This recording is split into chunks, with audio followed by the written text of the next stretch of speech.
Haleluya, senang sekali untuk bisa berjumpa dengan saudara kembali. Lihat kiri kanan, katakan belum terlalu awal untuk mengucapkan selamat tahun baru. Haleluya.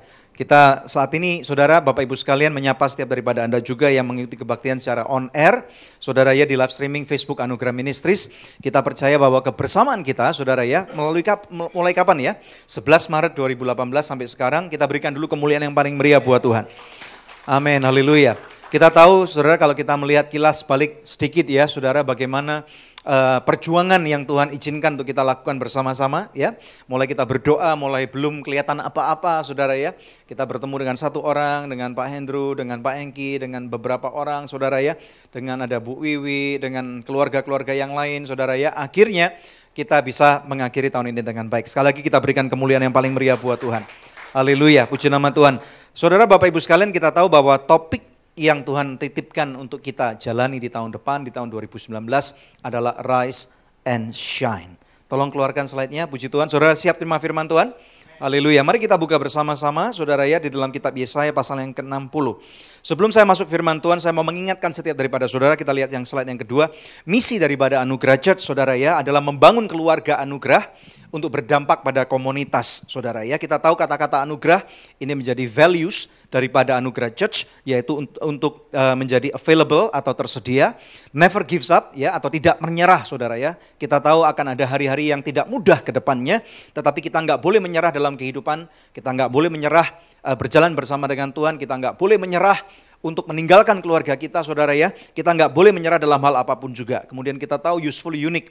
Saudara tahu nggak bahwa Tuhan itu unik? Tuhan itu dalam semua kebesarannya, Dia menciptakan saudara dan saya dan setiap daripada kita ditemukan unik adanya. Dan bukan cuma kita unik untuk menjadi antik, tetapi kita pasti unik untuk menjadi useful atau berguna. Amin ya. Selanjutnya adalah gracious. Kita mau, saudara ya, keselamatan yang kita sudah terima bukan karena perbuatan baik dan kita mau tawarkan atau tularkan kepada orang lain, bahkan orang-orang yang kita pikir tidak layak untuk menerima kebaikan ataupun keselamatan. Kita perlu menjadi gracious, saudara ya, kepada mereka.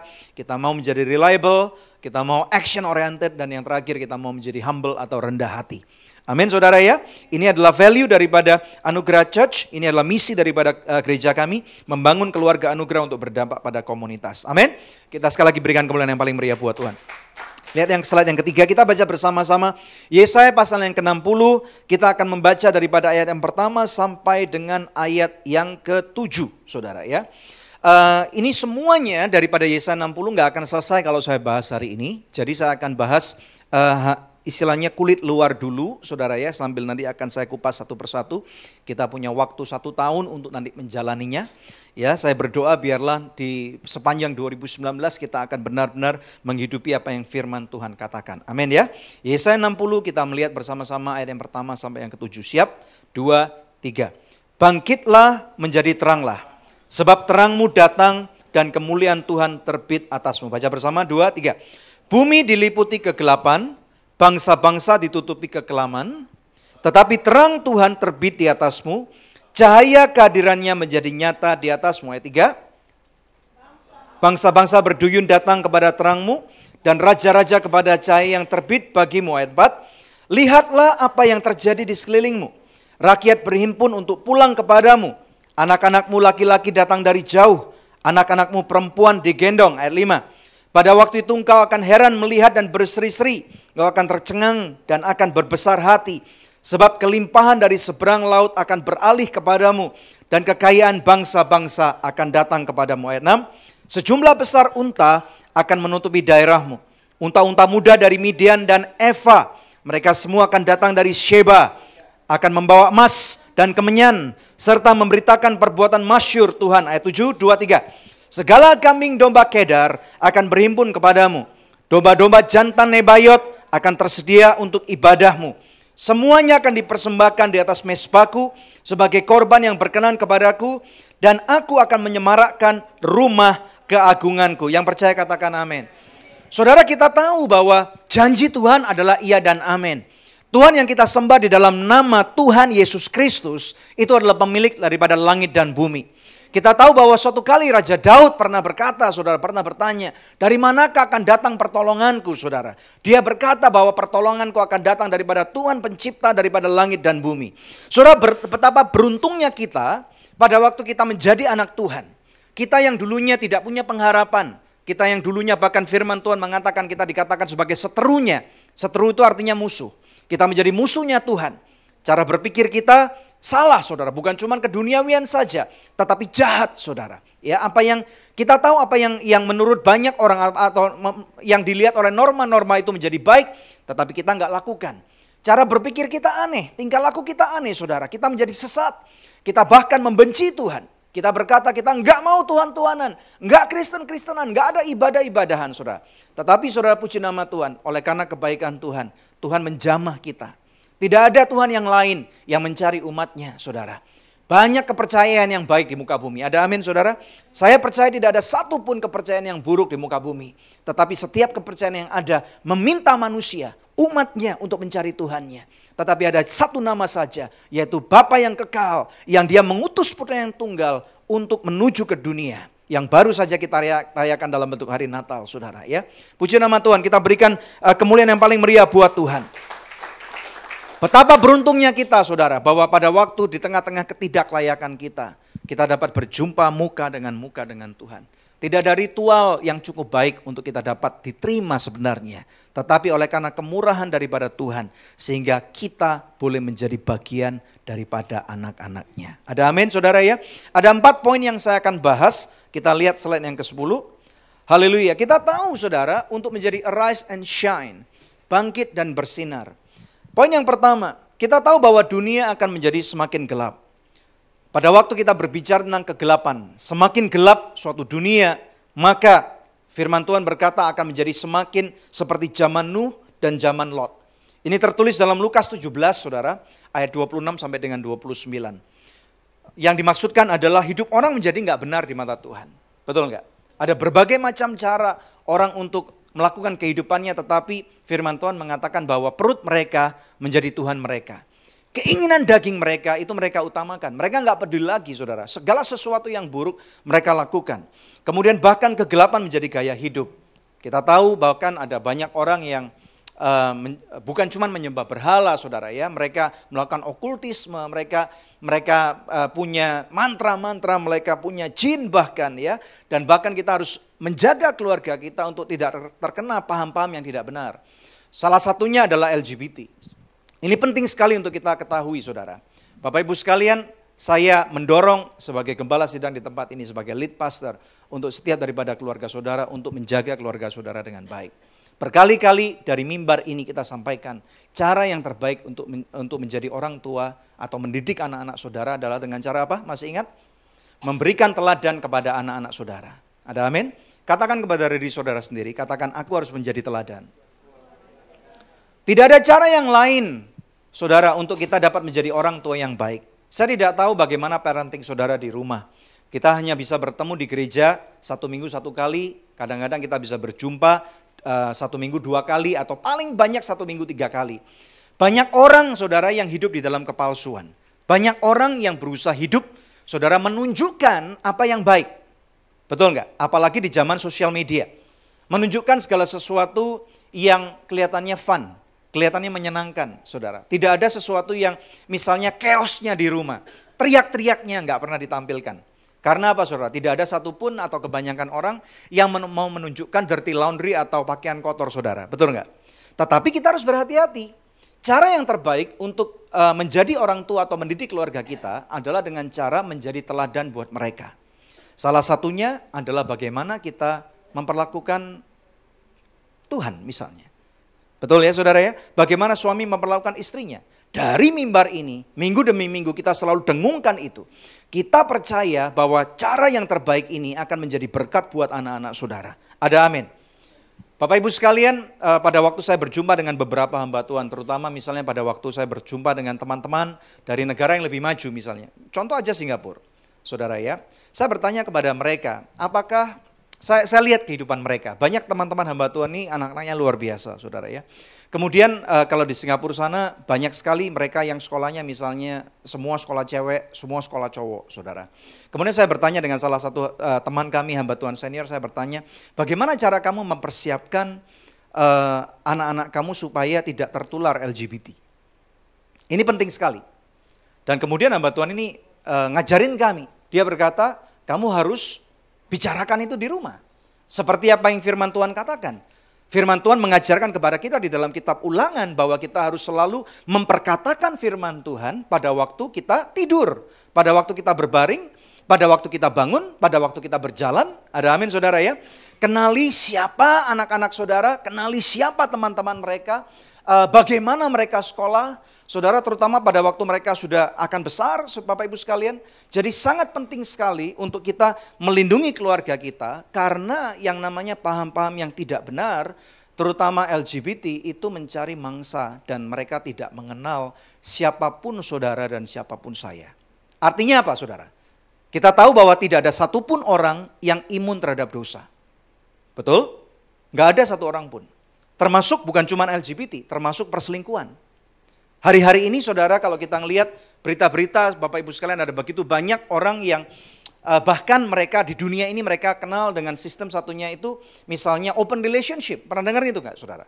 Berhati-hati dengan ini saudara. Open relationship itu artinya kalau kamu bosan dengan istri atau dengan suami kamu enggak perlu bercerai, tetapi kamu bisa jalan dengan orang lain. Saudara, ini adalah kekejian di mata Tuhan. Pernikahan di mata Tuhan adalah sesuatu yang sakral. Pernikahan di mata Tuhan adalah sesuatu yang kudus. Kita tahu saudara bahwa manusia sebagai manusia kita nggak mungkin menjadi kudus 100%. Tetapi bersama dengan Tuhan, Tuhan mau kita supaya menjadi suatu contoh di muka bumi, supaya nama Bapa di surga dipermuliakan. Dengar baik-baik, saudara, goal daripada semua gerakan-gerakan ini adalah lawlessness. Lawlessness itu artinya apa? Nggak takut hukum, nggak berhukum saudara. Segala sesuatu dibolehkan, betul nggak? Ya. Tetapi saudara kita tahu bahwa di akhir zaman nanti, pada waktu Tuhan Yesus datang kedua kali.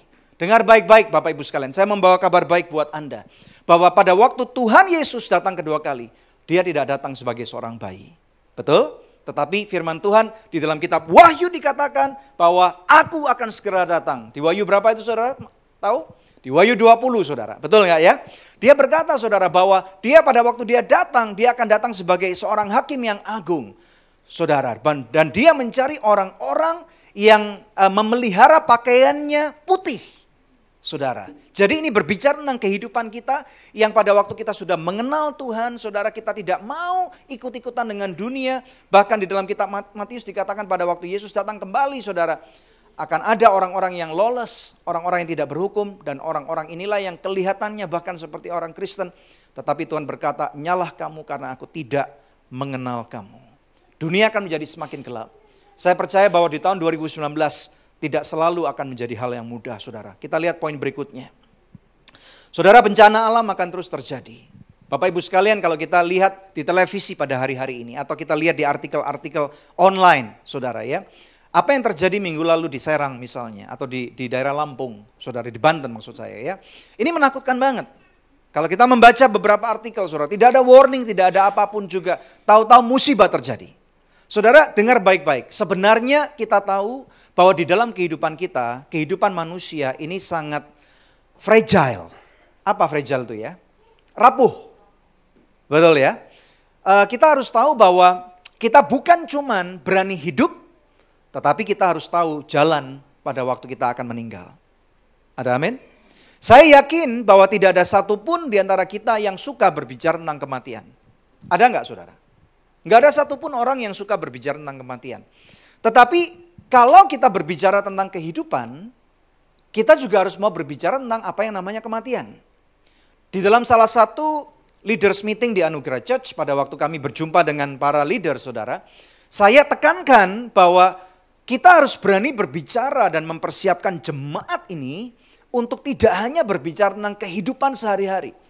Tidak cuma berbicara hal-hal yang praktis atau praktikal saja. Tetapi lebih daripada itu, saudara, kita harus berpikir apabila kematian mendatangi kita siap enggak? Sekali lagi saudara, Tidak ada satupun orang yang suka berbicarakan kematian.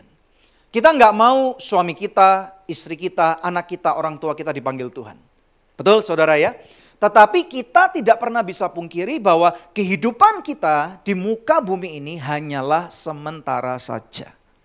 Coba lihat kiri kanan saudara. Katakan, hidup saya dan hidup kamu cuman sementara. Ayo saudara katakan. Anda yang online juga boleh katakan hidup saya cuman sementara. Di dalam kesementaraan hidup ini saudara, makanya sangat penting untuk kita tahu bahwa ada rencana kekekalan daripada Tuhan. Katakan rencana kekekalan. Hidup manusia di muka bumi paling lama tahun-tahun ini saudara sekitar 70 sampai 80 tahun. Firman Tuhan mengatakan usia manusia tidak mungkin lebih daripada 120 tahun. Saudara betul nggak ya? Orang yang bisa umurnya lebih dari 80 tahun kebanyakan, nggak semua saudara. Banyak penyakitnya, banyak sakitnya. Dibandingkan dengan kekekalan yang Tuhan rencanakan, ini nggak ada apa-apanya saudara. Kekal lama selamanya. Mungkin 1000 tahun, mungkin 2000 tahun, mungkin 1 juta tahun saudara. Dan ini seharusnya membuat kita berpikir, apa yang akan kita lakukan di dalam kehidupan setelah kematian. Makanya saudara sangat beruntung sekali kita, di mana pada waktu surga turun menjamah manusia, dia memberikan satu janji yang kekal. Saudara suka atau enggak suka, engkau kaya ataupun miskin, punya pendidikan tinggi ataupun tidak, pada waktu kematian itu akan datang, nobody knows saudara. Kadang-kadang pada waktu bencana musibah terjadi, pesawat jatuh saudara ya. Ada bencana musibah, gempa bumi, gunung meletus saudara. Betul nggak ya? Ada terorisme dan yang lain-lain. Kadang-kadang saudara skala kematiannya juga udah menakutkan banget. Nggak cuma 1, nggak cuma 2. Kadang-kadang puluhan, kadang-kadang ratusan. Beberapa daripada bencana saudara skala kematiannya itu bisa sampai ribuan. Makanya sangat penting saudara di akhir daripada tahun ini kita tidak boleh cuma berbicara tentang hal yang baik-baik saja. Sekali lagi saya tanyakan kepada saudara, siapkah saudara hidup? Tetapi yang kedua, siapkah saudara menghadapi kematian atau kehidupan setelah kematian? Kalau saudara belum siap, waktunya saudara berdamai dengan diri sendiri karena Bapa sudah berdamai dengan saudara. Ada amin. Persiapkan diri saudara dengan cara bagaimana? Mengenal Tuhan dengan secara lebih pribadi. Ini penting saudara. Tidak ada satupun orang yang bisa lolos daripada yang namanya kematian. Ada amin saudara? Kita boleh berpikir bahwa kita orang kuat. Beberapa daripada pendiri suatu negara atau presiden suatu negara. Pada waktu dia meninggal misalnya, saudara ya, di beberapa negara itu jasadnya sampai dengan hari ini sudah 30 tahun, sudah 50 tahun gak dikubur. Dipamerkan. Tetapi gak bisa apa-apa. Betul gak? Itu cuma jasad doang. Itu cuma kemah sementara kata firman Tuhan. Makanya kita pada waktu menghidupi kehidupan kita harus fokus kita satu pada waktu kita ada di bumi. Dan janji Tuhan pada waktu kita ada di bumi adalah pada waktu kita sudah mengenal Dia secara pribadi, Tuhan mau memberikan kita hidup yang penuh dengan kelimpahan. Yang percaya katakan amin. Tetapi lebih daripada itu, kalaupun kematian akan datang, kita tidak perlu takut karena Tuhan sudah mempersiapkan tempat yang terbaik buat kita. Yang percaya katakan amin. Berikan kemuliaan yang paling meriah buat Tuhan. Kita nggak pernah bisa memilih di negara mana kita dilahirkan. Termasuk kita bercokol di negara ini saudara ya. Di mana penuh dengan satu istilah yang namanya apa? Ring of fire. Cincin api saudara. Tetapi justru di tanah ini ada banyak kelimpahan yang Tuhan percayakan untuk kita kelola. Amin ya. Kemudian poin yang ketiga. Kita tahu pada waktu berbicara akan dunia semakin gelap. Penganiayaan terhadap iman kita ini akan kerap kali terjadi. Saudara dengar baik-baik, pada waktu kita berbicara mengenai penganiayaan tidak melulu tentang berbicara tentang orang yang membenci kita, memukul kita atau merusak tempat-tempat ibadah, belum tentu itu. Kita tahu saudara kadang-kadang pada waktu kita menghidupi iman kita, orang ngolok-ngolok kita. Betul enggak? Dipanggil pendeta lah, dipanggil Alkitab lah, dipanggil ini dan itulah, betul enggak ya? Pada waktu kita misalnya menjalankan bisnis dengan cara yang benar, saudara orang nartawain kita dengan berkata hari gini, lu mau masih hidup lurus, gimana caranya lu dapat untung? Amin saudara. Ya, dengar baik-baik. Hanya orang-orang yang tidak mempunyai hubungan yang teguh dengan Tuhan, hidupnya tidak mungkin lurus.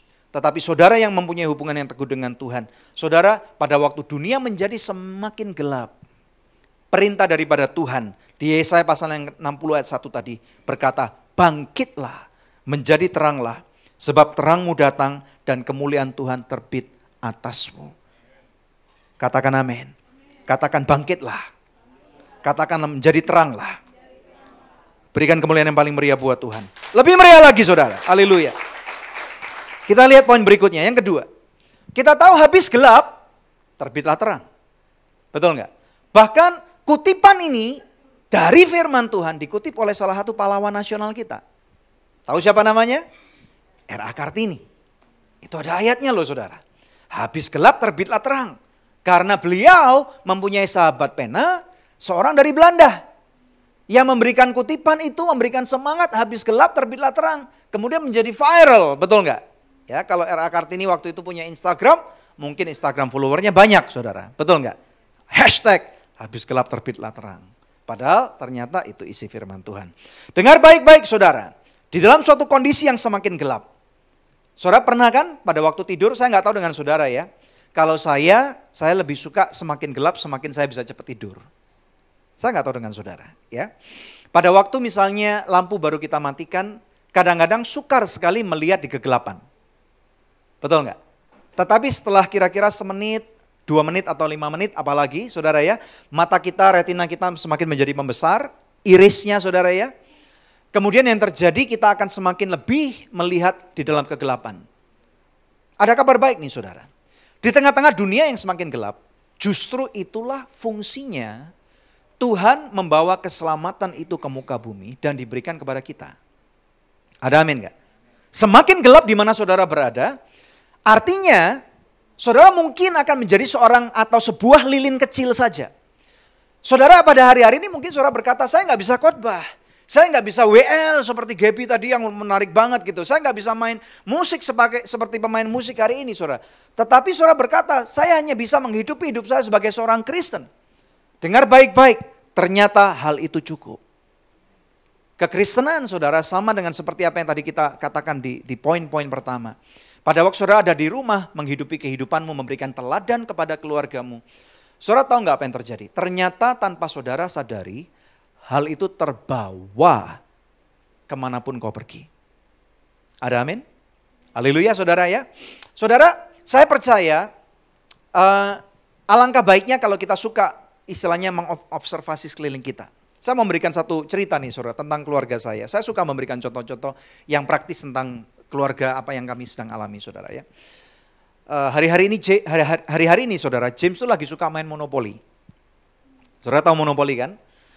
Jadi karena Pastor Debbie gak bisa nemenin, Angelin juga gak mau nemenin saudara. Jadi saya yang harus banyak main monopoli dengan dia. Nah tetapi dari cara dia main, ini saya bisa tahu tabiat dia. Jadi makanya orang tua itu alangkah baiknya pada waktu kita meluangkan waktu untuk anak kita. Ya. Jadi gini saudara, kalau lagi main monopoli kan kadang-kadang uang kita habis. Betul ya? Terus kemudian kalau uang kita habis, saudara tahu nggak kita bisa pinjam duit di bank? Betul ya? Saudara kalau dalam bahasa Inggrisnya namanya ngambilnya mortgage atau ngambil pinjaman saudara. Ya. Kalau ngambil pinjaman itu aset saudara, propertinya harus ditutup. Apa namanya itu? Ya harus ada jaminannya itu loh. Ya, itu harus ditutup saudara. Sebagai kolateral. Saudara saya perhatikan dia main. Saudara ada sesuatu yang menarik nih, sesuatu yang positif. Yang saya kaget, saya impress banget saudara. Saya juga lagi ada utang nih di bank, saudara ya. Karena saya nggak bisa bayar rumah dia gitu. Mampir di rumah dia saudara ya. Dan dia mampir di rumah saya gitu saudara ya. Jadi tanpa saya sadari, si James ini punya inisiatif bayar utang. Very interesting. Jadi saya percaya bahwa setiap pengajaran yang baik, yang rumah tangga kita ajarkan, kadang-kadang tidak selalu langsung kelihatan. Betul nggak? Justru itu firman Tuhan mengatakan, habis gelap terbitlah terang. Seperti apa yang firman Tuhan juga katakan di dalam kitab Mazmur, saudara, dikatakan bahwa ada kali-kalanya nanti kita akan tembakkan busur anak panah kita, dan kita nggak pernah tahu, saudara. Dan kita akan selalu harapkan anak-anak kita itu untuk nembak tepat pada sasaran, betul nggak? Betul saudara, ada amin? Saya yakin saudara tidak mau anak saudara jalannya miring-miring. Apalagi kemudian ketahuan yang laki kemudian pacaran dengan cowok misalnya. Yang cewek pacaran dengan cewek. Wah itu seperti aib sekali saudara, betul nggak? Kita nggak mau ini terjadi. Makanya hal itu tidak mungkin bisa langsung terjadi. Atau anak kita ketangkap polisi. Betul nggak? Anak kita melakukan tindakan kriminal misalnya. Anak kita melakukan pembunuhan. Atau anak kita melakukan atau menjadi apa saudara ya, hamil di luar nikah. Kita nggak mau ini terjadi. Makanya sangat penting sekali kita harus tahu bahwa kita bersyukur banget saudara. Bahwa kita ini menjadi anak Tuhan, di mana kerajaan surga adalah kerajaan yang kekal dan tidak tergoyahkan. Kita tahu bahwa pada waktu kita menghidupi apa yang firman Tuhan kehendaki, ada hal-hal yang luar biasa yang dapat kita pelajari dalam kehidupan ini. Ada amin? Nah saudara, di akhir daripada tahun ini, saudara masih punya liburan kan? Masih ada beberapa hari masa liburan, saya nggak tahu berapa hari saudara bekerja. Saya kaget tadi lihat Lisa udah balik, udah pulang ya. Kapan masuk kerja? Udah Jumat udah masuk kerja? Wow. Tapi nanti ada liburan lagi kan? Oh cuma tanggal 1, oke, good. Jadi saudara, kalaupun saudara punya waktu rileks untuk liburan, saudara ya, gunakan waktu ini adalah waktu yang terbaik untuk saudara merenungkan ulang di tahun ini bagaimana kemurahan Tuhan terjadi pada hidupmu. Mau nggak? Ini penting banget. Dalam salah satu ayat firman Tuhan mengatakan, count your blessing. Dan ternyata berkat-berkat Tuhan yang tercurah itu terjadi bukan karena performance saudara lagi top-topnya loh. Belum tentu. Betul ya? Karena apa? Kita melayani atau kita menjadi bagian daripada kerajaan surga yang kekal. Dan ekonomi kerajaan surga tidak selalu selaras dengan apa yang ada di dunia. Betul saudara ya? Kita tahu saudara bahwa panggilan kita, ini poin berikutnya, adalah menjadi garam dan terang bagi dunia ini. Semakin tempat itu gak ada rasanya, semakin tempat itu gelap, semakin di sana cahaya saudara semakin terang. Di Matius pasal yang kelima ayat 13 sampai dengan ayat 14. Firman Tuhan berkata, kamu adalah garam dunia. Jika garam itu menjadi tawar, dengan apakah ia diasinkan? Tidak ada gunanya lagi selain dibuang dan diinjak orang. Kamu adalah terang dunia. Kota yang terletak di atas gunung tidak mungkin tersembunyi. Saudara, inilah panggilan yang Tuhan Yesus berikan kepada saudara dan saya, bahwa kita adalah garam dan terang bagi dunia ini. Tepuk diri saudara sendiri, katakan aku adalah garam dan terang. Garam itu artinya saudara harus memberikan rasa. Kemanapun kau pergi saudara nggak perlu malu untuk mengakui bahwa saudara adalah orang Kristen. Nggak perlu malu. Justru di mana saudara malu, firman Tuhan mengatakan barang siapa yang malu mengakui aku, maka aku akan juga tidak mau mengakui engkau di hadapan Bapakku, kata firman Tuhan. Betul nggak? Jadi kalau ada orang bertanya, kamu Kristen ya? Apa yang akan menjadi respon saudara? Iya, saya orang Kristen. Dan kemudian mereka akan berkata, oh makanya orang Kristen kayak gitu. Nah ini saudara mempunyai dua arti loh. Betul nggak? Kalau hidup saudara amburadul, kalau hidup saudara tidak pernah bertanggung jawab, kalau saudara selalu nipu orang, kalau saudara selalu mau semenang sendiri, kalau saudara adalah misalnya setan jalanan, berantem di mana-mana. Kemudian dia tanya, namamu siapa? Matius. Oh Kristen ya? Setan jalanan, saudara suka marah, suka nipu, saudara ya. Pakai narkoba, hidupnya nggak karu-karuan, saudara mau menang sendiri. Dan orang itu akan berkata, oh makanya kamu Kristen. Itu kan negatif. Betul nggak? Makanya firman Tuhan berkata, kalau garammu sudah nggak asin lagi, kamu nggak ada faedahnya. Betul nggak? Justru itu pada waktu saudara menyadari bahwa ada satu tanggung jawab besar yang Tuhan berikan kepada kita, saudara, kita lakukan itu bukan karena kita hebat, tetapi karena ini adalah kita bukan lagi identitas kita nggak lagi yang lama, saudara.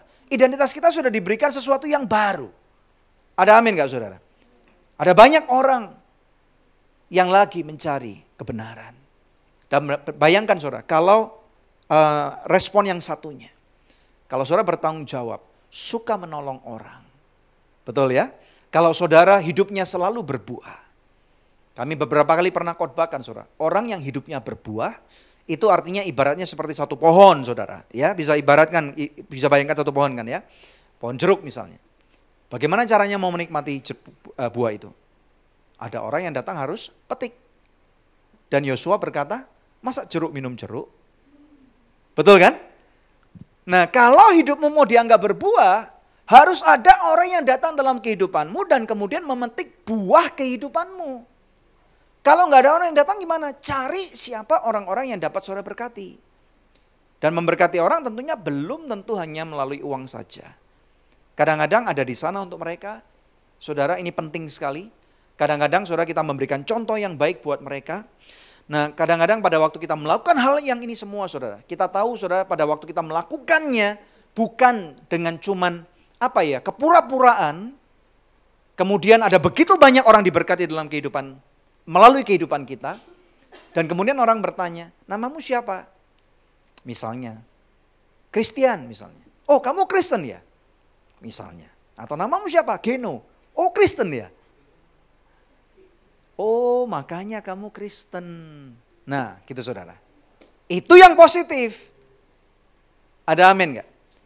Hidup saudara dan hidup saya seharusnya menjadi seperti pelita saudara yang firman Tuhan katakan ditaruh di atas sebuah gunung dan hidupmu tidak mungkin tersembunyi. Ada beberapa orang yang berkata, siapa tahu hidupmu adalah the last gospel atau Injil terakhir yang mana orang pernah baca. Ada banyak saudara, apalagi kita tinggal di negeri atau di kota seperti ini, kadang-kadang kita nggak bisa berkata, buka Alkitab, saya mau injili kamu, nggak bisa kan? Di beberapa negara mereka punya kebebasan saudara, mereka bisa bukan cuma bagikan traktat di jalan-jalan, tetapi mereka bisa nginjil di jalan-jalan. Kita nggak bisa. Saudara, betul nggak? Ada limitasi-limitasi yang kita hadapi. Tetapi bukan berarti kita nggak bisa menjadi saksi atau effective witness buat kerajaan surga. Kemarin saya berkunjung ke salah satu rumah teman saya, Bapak Ibu sekalian ya. Pada waktu selesai berkunjung, Bapak Ibu sekalian, kemudian sebelum pulang, saya mau berdoa bagi keluarga teman saya itu. Kemudian ada salah satu kakak daripada teman saya itu duduk di samping saya, saudara, ikut berdoa. Kemudian saya tanya setelah saya berdoa, Bapak sudah terima Tuhan belum? Dia bilang belum, saudara. Kemudian saya tanyakan, Bapak mau terima Tuhan enggak? Tadi waktu saya lagi bertamu tuh kira-kira 1 jam lebih saudara, kita lagi ngomong-ngomong tentang kisah sebuah negara saudara ya. Saya nggak usah sebutkan namanya karena saya nggak mau melanggar aturan etnis lah. Nah ternyata di negara ini memiliki tatanan-tatanan sosial yang sangat tidak baik. Dan bahkan mempunyai level-level budaya di mana orang yang lebih kuat akan selalu morotin orang yang ada di bawahnya saudara, overpowering saudara ya. Bahkan melakukan pelecehan seksual, melakukan hal-hal yang sangat tidak baik. Dan kemudian saya katakan dalam konklusi saya kepada teman itu, wow, berarti di tempat itu orang perlu Kristus. Karena hanya di dalam kekristenan, hanya di dalam kebenaran firman Tuhan mengatakan tidak ada bedanya antara laki-laki dan perempuan. Enggak ada bedanya antara yang kaya dan yang miskin. Dan saudara, puji nama Tuhan, saya senang sekali di gereja ini bukan cuman mayoritas satu etnis. Betul enggak? Saudara sadar enggak itu? Coba lihat kiri kanan. Kita senang saudara ya, bahwa kita menjadi satu keluarga Tuhan. Walaupun banyak daripada kita saudara di sini minimal ada 5, 6, 7 etnis saudara. Ini bagus banget. Saudara, saya suka sekali. Saya tidak mau bahwa Anugerah Church cuma terdiri 1 atau 2 etnis saja yang begitu banyak saudara. Berarti kita nggak menjadi berkat buat banyak etnis yang lain. Tetapi kita tahu saudara, setiap orang di luar sana, mereka adalah kandidat untuk menerima keselamatan. Balik kepada cerita ini saudara. Kemudian saya katakan, jadi artinya pengharapan itu cuma ada dalam satu nama, Tuhan Yesus. Di mana di dalam Tuhan Yesus, di dalam firman Tuhan tidak ada perbedaan antara orang kaya dan miskin. Betul nggak? Tidak ada perbedaan antara orang yang terpelajar dengan yang tidak terpelajar, saudara.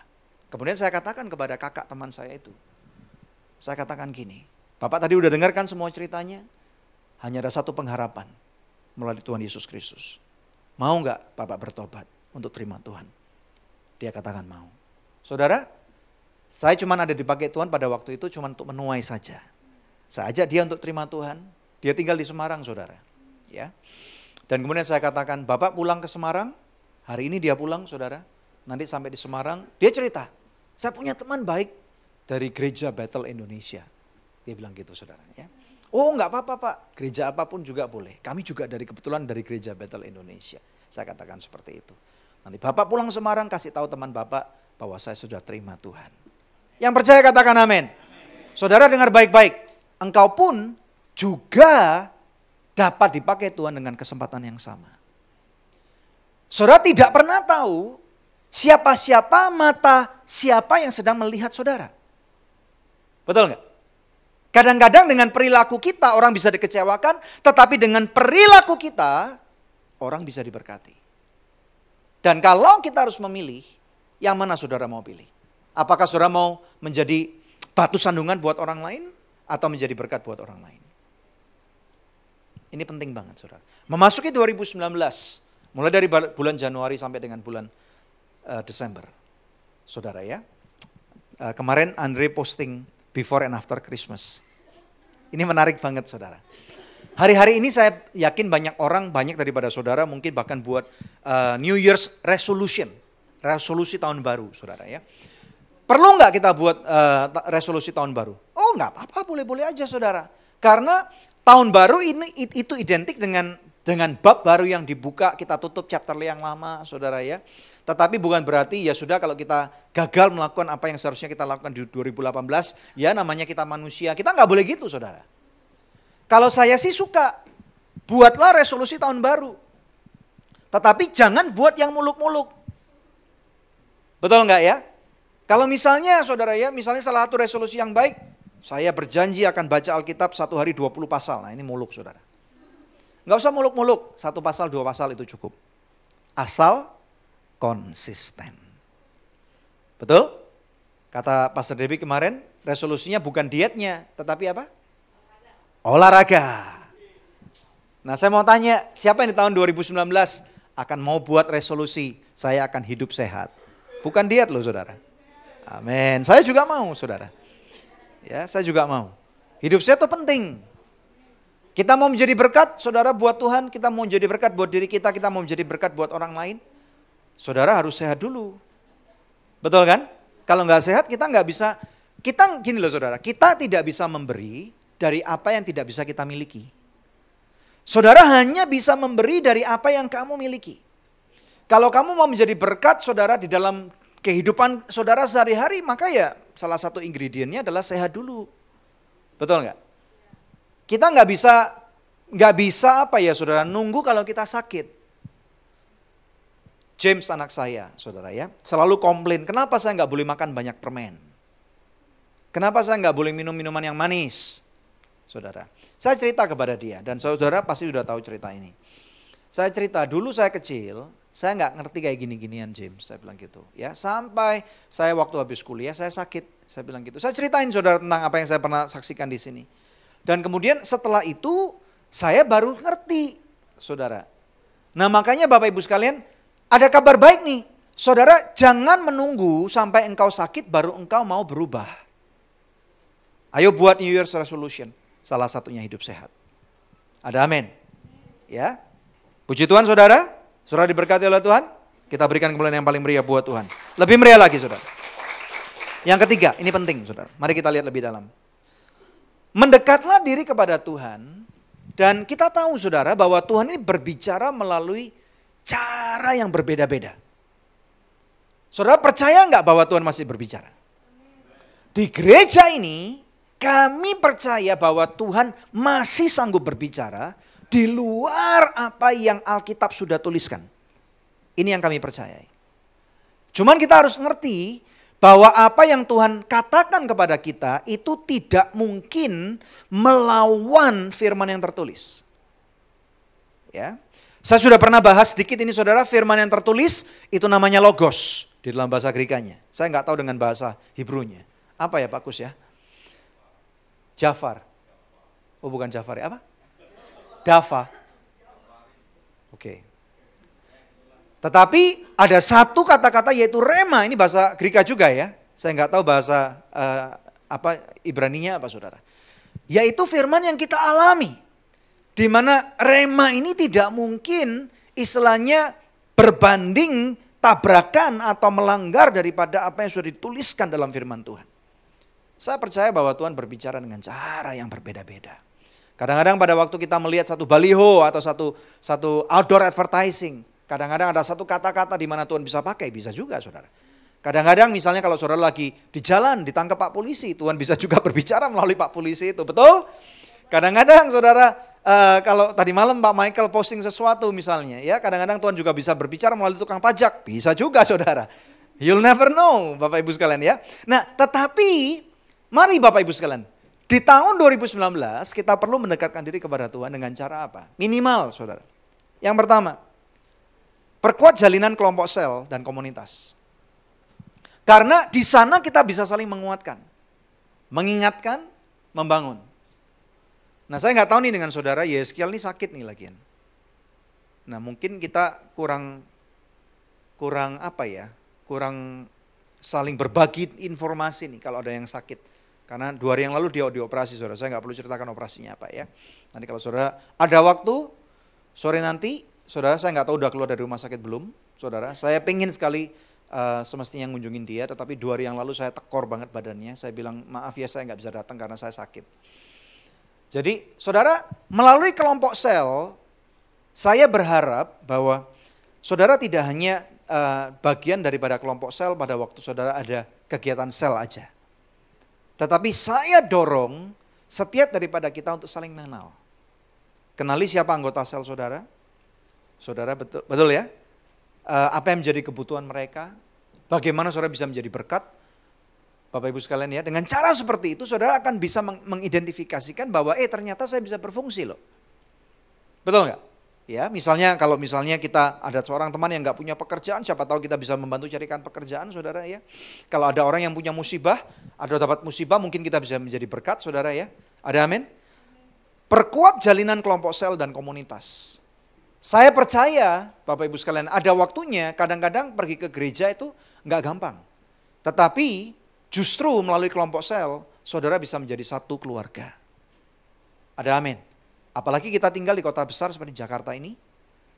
Banyak daripada kita adalah pendatang dari luar pulau, dari luar kota, saudara ya. Dan kadang-kadang justru teman terdekat kita ya anggota kelompok sel itu. Kita berdoa saudara di tahun 2019 akan ada beberapa kelompok sel baru akan nanti dibuka. Ada amin? Berikutnya yang kedua, ini penting. Miliki waktu pribadi dengan Tuhan. Ini penting banget. Saudara tahu nggak? Ke gereja saja itu nggak cukup.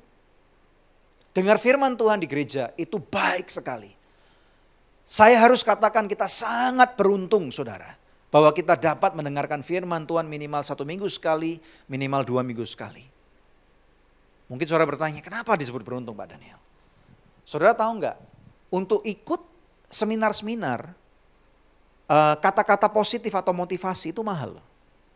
Saya punya satu orang partner saudara dalam pelayanan. Karena bisnis yang besar, saudara teman saya ini atau partner saya ini harus keep up to date dengan cara mengikuti kelas-kelas motivasi. Ya, nama-nama beken, nama-nama keren saudara ya. Saudara tahu bayarnya berapa 1 tahun? 1 orang 2 miliar. Untuk ikut kelas motivasi yang kelas dunia. 2 miliar saudara. Saudara terima firman Tuhan gratis. Ada amin gak? Haleluya. Firman Tuhan ini firman kehidupan. Firman Tuhan ini kata-kata yang akan membawa kesembuhan. Firman Tuhan ini kata-kata yang dapat membangun kehidupan kita. Saya pernah berjumpa dengan orang-orang yang hidupnya tidak baik. Tetapi pada waktu dia bertemu dengan sang pribadi itu saudara. Bukan masalah buku Alkitabnya. Tetapi pribadi yang ada di dalam buku itu. Pribadi yang tertulis itu saudara. Hidup orang itu berubah. Saya nggak berbicara tentang kekayaan. Tidak saudara. Kekayaan itu saya bisa katakan nomor 2 atau nomor 3 atau nomor sekian. Tetapi lebih daripada itu orang itu mengalami perubahan yang kekal. Ada amin saudara? Memiliki waktu pribadi dengan Tuhan ini sangat penting. Miliki rutin jadwal untuk baca firman Tuhan. Tadi saya katakan kan, saudara jangan pernah buat resolusi mau baca firman Tuhan minimal 10 pasal, 20 pasal setiap hari. Jangan saudara. Saya tidak dorong itu saudara. Tetapi saudara yang penting konsistensinya. Kalau saudara misalnya punya waktu untuk baca firman Tuhan minimal 2 pasal, 3 pasal setiap hari. Yang penting adalah apa? Coba lihat kiri kanan, katakan konsistensi. Konsistensi itu apa sih? Konsistensi itu seperti matahari itu loh. Saudara, uangmu lagi banyak ataupun tidak banyak, matahari terbitnya di mana? Timur. Saudara sakit atau sehat, matahari terbenam di mana? Barat. Betul nggak? Itu namanya konsisten. Orang konsisten itu seperti orang naik sepeda. Betul nggak? Yang penting dikayuh. Selama saudara ngayuh sepedamu, saudara most likely saudara nggak bakal jatuh. Nah, berjalan bersama dengan Tuhan seperti itu, saudara. Ada amin nggak? Memiliki atau mendapatkan keselamatan janji daripada Tuhan ini satu hal. Tetapi saudara, untuk kita bisa terus berfungsi menjadi garam, kita bisa rise, kita bisa shine bagi dunia ini. Saudara, kita perlu untuk mempunyai firman yang terus ditambahkan dalam kehidupan kita. Amin, saudara. Miliki tabungan firman pada hidup kita. Miliki tabungan firman itu maksudnya gimana sih? Saudara nggak pernah tahu kapan saudara perlu firman Tuhan itu. Saudara punya rekening tabungan nggak? Halo? Punya rekening tabungan? Ya, hari-hari ini kan banyak diskon ya saudara ya. Saya nggak usah sebutkin cara bayarnya pakai apa, yang PPP banyak gitu loh saudara ya. Ada ini, ada itu, ada warna ungu, ada warna hijau, macam-macam kan. Itu semua kasih diskon. Halo, saya mau tanya, bagaimanakah saudara bisa dapat diskon? Nomor satu, saudara harus punya rekening. Betul nggak? Nomor dua, jangan lupa isi atau top up saldomu. Betul kan? Baru kalau saudara misalnya lihat, oh yang warna hijau kasih diskon 50% katanya saudara. Tapi maksimal cuma 20.000, aduh bohongan aja. Nah baru saudara bisa gunakan saldomu itu dan dapat diskon. Nah sama dengan firman Tuhan, kalau saudara isi dengan rajin hidupmu, saudara akan punya tabungan firman. Pada waktu engkau punya tabungan firman, yang terjadi apa saudara? Ada hari-hari di mana engkau perlukan firman itu akan menjadi lebih real, menjadi pelita buat kaki saudara dan terang buat jalan saudara. Yang percaya katakan amin. Yang percaya katakan amin. Yang ketiga, mesbah keluarga. Ini penting saudara. Miliki mesbah keluarga. Bagi yang belum, terapkan. Saudara, mesbah keluarga ini sangat penting sekali dan kami secara pribadi kami alami ini. Beberapa tahun yang silam, kadang-kadang kalau kita mendengarkan, kalau saya terutama mendengarkan ada hamba Tuhan yang menceritakan tentang mesbah keluarganya, saya pikir anak-anak saya masih kecil. Bagaimana caranya untuk menerapkan misalnya? Apalagi kalau misalnya ada anak kita yang belum bisa baca, nggak bisa duduk saudara ya, ganggu terus saudara ya, bagaimana caranya mau mesbah keluarga? Saudara, kemudian ada sesuatu yang terjadi dalam keluarga kami, terutama pada waktu anak-anak kami mulai besar. Saudara mulai kenal teman-teman yang tidak baik. Saudara, kemudian kami ambil satu metode yang istilahnya itu radikal. Kami lakukan mesbah keluarga yang sebelumnya nggak pernah kami lakukan. Saudara tahu apa yang terjadi? Dalam waktu 3 bulan kami melihat ada sesuatu yang real terjadi. Mesbah keluarganya bagaimana sih? Simple saudara. Kami cuma baca satu pasal satu hari. Amin. Simple. Dan pada waktu kami baca, pada waktu misalnya waktu itu dilakukan James, waktu itu baru kelas 1, sekarang James kelas 3 saudara. Bacanya lama banget. Satu orang baca 4 ayat itu kadang-kadang bisa 10 menit. Saudara, 10 menit. Nunggu dia sampai kita kadang-kadang kalau udah malam capek ngantuk gitu saudara ya. Tapi itu justru jadi kesempatan yang menarik. Karena apa saudara? Momen-momen itu gak akan pernah kembali lagi. Amin. Nah setelah bacanya selesai, sekarang sih James bacanya lancar banget saudara. Ya bahkan pada waktu dia, sekarang di James kelas 3 SD, pada waktu dia kelas 2, dia udah baca mahir saudara. Kata-kata vocabulary yang besar dalam bahasa Inggris dia udah bisa baca, dia udah bisa mengerti. Dan firman Tuhan membawa berkat buat keluarga kita. Kami melihat saudara pada waktu mesbah keluarga dilakukan. Kami bisa mempunyai family time yang sangat menarik banget saudara ya. Kadang-kadang saya rekam suara anak-anak saya, kadang-kadang saya video, karena saya tahu momen itu gak akan pernah kembali. Mungkin saat ini gak ada artinya, tetapi 20 tahun lagi atau 10 tahun lagi saudara, pada waktu kita ngelihat video itu kembali, itu akan menjadi momen yang sangat berharga banget. Ada amin? Dan justru di sana kita bisa saling mendoakan, kita bisa saling berbagi. Kita berikan kemuliaan yang paling meriah buat Tuhan. Lebih meriah lagi. Berikutnya saudara, ini penting. Visi daripada gereja anugerah, kita lihat yang slide yang ke-13. adalah to be storehouse of the kingdom of God. Kami mendorong setiap daripada saudara untuk bertumbuh dengan baik supaya engkau bisa jadi berkat. Intinya menjadi storehouse. Storehouse itu saudara tidak bisa artikan gudang. Gudang itu warehouse. Saudara ya, tempat ini bukan gudang. Kalau gudang, tempat menyimpan barang rusak atau menyimpan barang yang belum dipakai.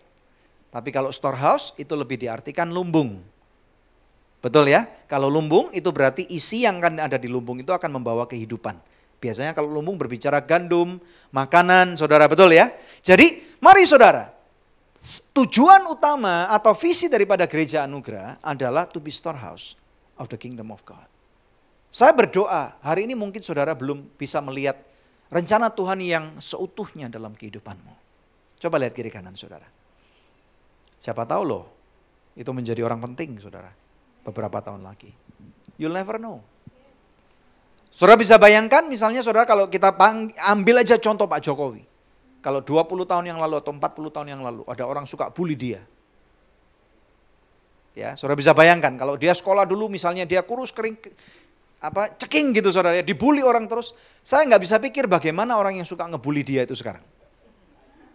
Betul kan? Ya, apalagi kalau dia pulang ke Solo ketemu dengan, kalau Solo kan kota kecil saudara, LG, lu lagi gitu kan saudara ya. Nah makanya kami berdoa, biarlah setiap daripada saudara yang bertumbuh di tempat ini, kita bukan cuman untuk mengadakan gereja, kita bukan cuman untuk mencari ibadah, tetapi lebih daripada itu, mari saudara kita bertumbuh bersama-sama. Yang percaya katakan amin. Yang mau bertumbuh bersama-sama kita berikan kemuliaan yang paling meriah buat Tuhan. Lebih meriah lagi. Poin yang terakhir, slide yang ke-14. Mari kita lihat ini saudara. Ada favor atau keberpihakan daripada Tuhan. Pada waktu saya khotbah Natal saya sudah katakan ini. Orang yang menjadi anak Tuhan. Orang yang berjalan dalam panggilannya. Orang itu akan semakin kental. Dia akan semakin mengerti ternyata Tuhan berpihak pada diri mereka. Ada amin gak? Saudara, di dalam pelayanan kami ini saya kasih contoh aja. Pak Slamet hari ini lagi pulang ke Bengkulu. Ya, saudara dia aslinya dari Bengkulu. Nah, saudara kan tahu kan, kebanyakan yang tahu Pak Slamet, saudara dia menjadi salah satu leader atau kepala di pelayanan kami yang ada di Sulawesi Tengah. Saudara apa yang tahu yang terjadi? Setiap bulan kita harus berikan dukungan dengan jumlah yang tidak kecil. Nah, kadang-kadang kalau misalnya ada hal-hal yang terjadi di sana, saudara apa yang terjadi? Kami akan tetap dukung dia. Selama dia menjalani apa yang menjadi tugasnya, maka penyediaan daripada apa yang diperintahkan oleh anugerah atau anugerah ministris tidak akan putus. Nah, kalau manusia saja, kalau organisasi dunia saja bisa melakukan hal yang baik, apalagi Tuhan. Saudara percayalah. Milikilah pengertian saudara bahwa Tuhan mengasihimu. Di Yesaya 60 ayat yang kelima. Ada kelimpahan seberang lautan. Ada amin gak? Kalau berbicara kelimpahan semua orang mau gak? Siapa mau kelimpahan? Gak ada orang yang gak mau kelimpahan. Amin. Bukan cuma kelimpahan seberang lautan. Tetapi lebih daripada itu. Ada kekayaan bangsa-bangsa akan diberikan kepada kita. Amin saudara. Caranya bagaimana? Saya tidak tahu. Yang penting kita lakukan tugas kita dekat kepada Tuhan. Yang penting kita lakukan tugas kita, bekerjalah dengan baik. Yang penting kita lakukan tugas kita, kasih teladan yang baik buat anak-anak saudara atau buat istri, buat suamimu. Yang penting kita lakukan tugas kita, menjadilah warga negara yang baik. Amin. Berkat itu datang daripada Tuhan. Dan susah payah tidak akan ditambahkan kepadanya. Haleluya. Saudara di dalam Yesaya 60, tadi ayat 6 dan ayat 7 berkata kan ada unta-unta. Pernah lihat unta enggak? Kalau enggak pernah, saya kasih contoh nih. Klik satu, nah ini saudara. Ini unta namanya. Ya, saudara tahu enggak harga satu unta itu berapa? Itu ada satu kutipan dari CNN saudara ya. Dari BBC, bukan CNN. Coba diklik. Harga seekor unta, saya katakan ini unta balap saudara ya. Karena tadi dikatakan unta-unta itu yang dibacakan di ayat 60 itu kayaknya unta balap itu, bukan unta cuman unta biasa saudara. Harga satu unta untuk balapan menurut Faisal, ini salah satu appraisalnya, harganya 55.000 US dollar. Satu unta saudara. Atau ekuivalen dengan kurs hari ini 800 juta. Satu unta. Dan itu bapak itu saudara ya, dia langsung beli 3 unta sekaligus untuk balapan. Harganya 6,5 juta pound sterling atau 120 miliar. Amin. So guys, wake up man. Saya percaya bahwa keberpihakan Tuhan ada pada kehidupan kita. Saya sangat berdoa atau kami berdoa di tempat ini. Biarlah kita nggak menjadi orang Kristen biasa-biasa saja. Sekali lagi saudara bisa artikan ini seperti apa yang Tuhan mau bicarakan kepada saudara. Kalaupun hari ini saudara adalah seseorang yang kekurangan di dalam materi atau keuangan saudara, percayalah bahwa ada favornya Tuhan. Percaya enggak? Karena Tuhan Yesus berkata, terjadilah sesuai dengan imanmu. Betul? Kalau hari ini saudara sakit terus. Yang saudara inginkan pasti kesembuhan. Percaya enggak ada favornya Tuhan dalam kesembuhan? Ada amin? Tuhan Yesus berkata, terjadilah sesuai dengan imanmu. Amin saudara? Haleluya. Kalau hari ini saudara tidak bisa melihat masa-masa atau hari-hari baik di depan saudara, mulai hari ini percaya enggak ada favornya Tuhan? Kalau saudara percaya, maka aminkan itu terjadilah sesuai dengan imanmu. Haleluya saudara. Kalau dalam kehidupan pernikahanmu, saudara terus naik turun, Senin Kemis, saudara ya. Maju mundur, terus-terusan, belum yakin saudara. Yakinkan ada favornya Tuhan dalam pernikahanmu. Amin saudara. Katakan ada favornya Tuhan dalam pernikahan saya. Bagi yang sudah menikah tentunya ya. Amin saudara ya. Saudara yang masih single, mau dapat pasangan hidup yang baik? Siapa yang mau? Amin. Gak terlalu mudah loh untuk didoakan saudara ya. Kami berdoa untuk pasangan hidup anak-anak kami sejak mereka dari sangat kecil. Waktu Angelin pertama kali saudara ya, kami berdoa itu waktu dia baru lahir kami udah doakan saudara. Bahkan kami berdoa Tuhan, kami gak tahu siapa pasangan hidupnya Tuhan. Tetapi biarlah Tuhan engkau pelihara anak itu dengan baik. Supaya dibesarkan dalam kasih akan engkau. Ini doa kami saudara buat pasangan hidup anak-anak kami. Tidak ada yang kata-kata terlalu terlambat. Jangan pernah berpikir, oh anak masih SD kok didoakan calon suami atau calon. Enggak saudara. Justru kita harus doakan mereka. Justru kita harus doakan supaya mereka dapat bertemu dengan cara yang terbaik. Dan rencana Tuhan digenapi secara sempurna dalam kehidupan mereka. Siapa yang percaya ada favornya Tuhan dalam kehidupan? Saya suka akan favornya Tuhan. Saya banyak berjumpa hari-hari ini dengan orang-orang yang mengalami begitu banyak favornya Tuhan. Saudara boleh terjemahkan ini seperti apa yang saudara mau, terserah. Ya, seperti apa yang menjadi kebutuhan saudara ya. Saya berjumpa dengan orang-orang yang mengalami favornya Tuhan dalam kesehatan. Saya berjumpa dengan orang-orang yang mengalami favornya Tuhan dalam keuangan saudara. Saya berjumpa dengan orang-orang yang mengalami favornya Tuhan di dalam pernikahan mereka. So be it. Lakukan itu. Saya melihat bagaimana ada orang-orang yang mengalami perubahan saudara, bisnisnya morat-marit, hidupnya tidak karu-karuan. Tetapi pada waktu orang itu mengalami perjumpaan dengan sang pribadi itu, yaitu Yesus Kristus, hidupnya berubah. Janji Tuhan adalah arise and shine. Saudara berkati, mari kita berikan kemuliaan yang paling meriah buat Tuhan. Kita bangkit berdiri saudara.